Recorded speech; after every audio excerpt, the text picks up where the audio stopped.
ভাইজান 5টার সময় স্টেটে উঠবে। হাওড়া সাকরাইল আজকে আমি লাইভ এসেছিলাম, লাইভ দেখছি স্টেট কয়েক লক্ষ লক্ষ মানুষ জামায়াতে জড়ো হয়ে গেছে, কয়েক লক্ষ লক্ষ মানুষ জামায়াতে জড়ো হয়ে গেছে। আপনারা জানেন যে ফুরফুরা শরীফের আহলে সুন্নাতে জামায়াতে আব্বাস সিদ্দিকী ভাইজান উনি তো জানেন কয়েকটা সভা করেছে। আপনারা জানেন দুটো প্রতিবাদ সভা করলেন, এই আজকে নিয়ে 3টা। আজকে যে সভাটা হচ্ছে হাওড়া সাকরাইল, আজকে লক্ষ লক্ষ মানুষের ভিড়। তো ভাই এখানে আপনাদেরকে বুঝতে হবে আব্বাস সিদ্দিকী যদি চায় তো কলকাতায় যদি একবার ডাক দেয় কলকাতা অচল হয়ে যাবে। কেন? বাংলার মানুষ ওদেরকে খুব বিশ্বাস করে, ওদের খুব ভালোবাসে। কিন্তু এই ওয়াকফ আইনটা যে বাতিল করার জন্য যে আপনারা যে মনে করবে আর কেউ আছে পীরজাদা, আর কেউ অন্য কেউ আছে বাংলার কোনো এখন অবধি কেউ আর বিকেট নিয়ে কেউ ডাকতে পারবে না। আর যে ওয়াকফ বিলটা যে পাস করেছে মোদী সরকার কেউ বাতিল করতে পারবে না, একমাত্র ফুরফুরা শরীফ আব্বাস সিদ্দিকী ছাড়া, নওশাদ সিদ্দিকী ছাড়া আর বাকি বাতিল করার মতন আর কেউ নাই।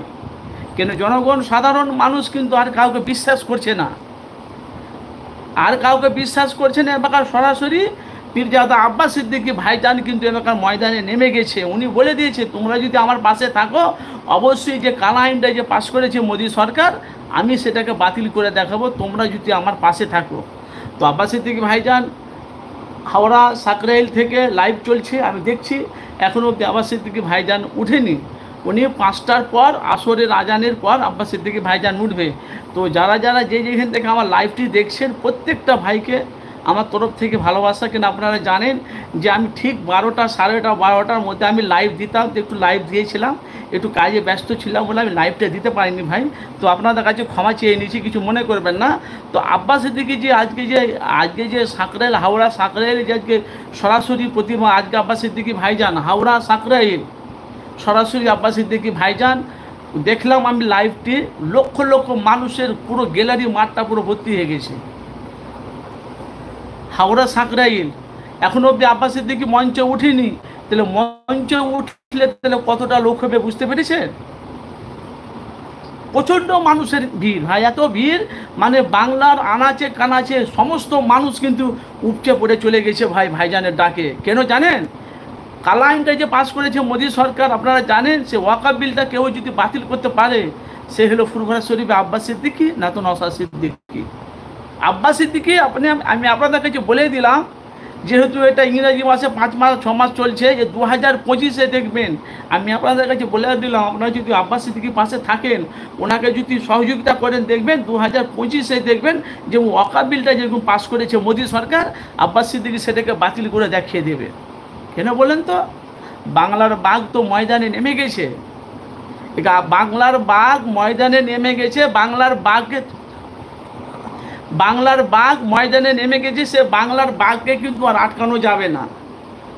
কেন দেখেন আব্বাস সিদ্দিকী ভাই যায়নি, আমি একটু মানে কাজে ব্যস্ত ছিলাম ভাই, জন্য যাওয়া হয়নি। কেন? আব্বাস সিদ্দিকী যখন মাঠে যখন নেমে গেছে ওনাকে আটকানো যাবে না। কেন? বাঘ এতদিন ঘুমিয়েছিল, এলাকায় কিন্তু বাঘ কিন্তু ভাই জেগে গেছে। এবার দেখেন এই তো এটা নিয়ে 3টে সভা হচ্ছে, এখনো ভাইজান উঠেনি। এলাকার আরও কত পশ্চিমবাংলাতে আনাচে কানাচে প্রত্যেকটা জায়গাতে আব্বাস সিদ্দিকী ফুরফুরা শরীফে পীরজাদা আব্বাস সিদ্দিকী ভাইজান প্রত্যেকটা জায়গাতে সভা করবে। আমি আপনাদের কাছে বলে দিলাম, আপনারা খালি মিলিয়ে নেবেন। আমি আপনাদের কাছে বলে দিছি, আপনারা মিলিয়ে নেবেন। সে আব্বাস সিদ্দিকী যে এক ডাকে সারা বাংলার মানুষকে এক জায়গায় জড়ো করে দিবে। আপনারা জানেন যে পীরজাদা নওশাদ সিদ্দিকী রাজনীতি ময়দানে আপনারা জানেন প্রতিদিন সভা করে, প্রতিদিন মিছিল করে, প্রতিদিন বহু জায়গাতে যায়। আপনারা জানেন উনি ভাঙড়ের এমএলএ বিধায়ক, কিন্তু ফুরফুরা শরীফের আব্বাস সিদ্দিকী দেখেন এই কয়েকদিন ধরে প্রতিবাদ সভা করছে। আরও তো পীরজাদারা আছে, কই তারা সভা করছে না? আপনারা বলেন আরও তো পীরজাদা আছে, কই এরা কেউ সভা করছে না? তাহলে আব্বাস সিদ্দিকী যে এতদিন ঘুমিয়েছিল তাহলে এতদিন জাগলো কেন? এই কালা আইনটা যে পাস করেছে মোদী সরকার, সে ওয়াকফটাকে নিয়ে আব্বাস আরও সব বাংলার সব আনাচে কানাচে বহুত মানুষ তারা প্রতিবাদ সভা করেছে, বড় বড় তারা ভাষণ ছেড়েছে, তারা বড় বড় কথা বলেছে। আজকে তারা কোথায় ভাই? আপনারা বলেন আজকে তারা কোথায়? তাহলে আব্বাস সিদ্দিকী ভাইজান তাহলে আপনারা করবেন না, আর কাউকে ভালো করতে দেবেন না। আপনারা মানুষের ভালো করবেন না, নিজেও ভালো করবেন না। তা আব্বাস সিদ্দিকী যে ময়দানে নেমে গেছে ওনার পাশে থেকে ওনাকে সহযোগিতা করো, দেখো আব্বাস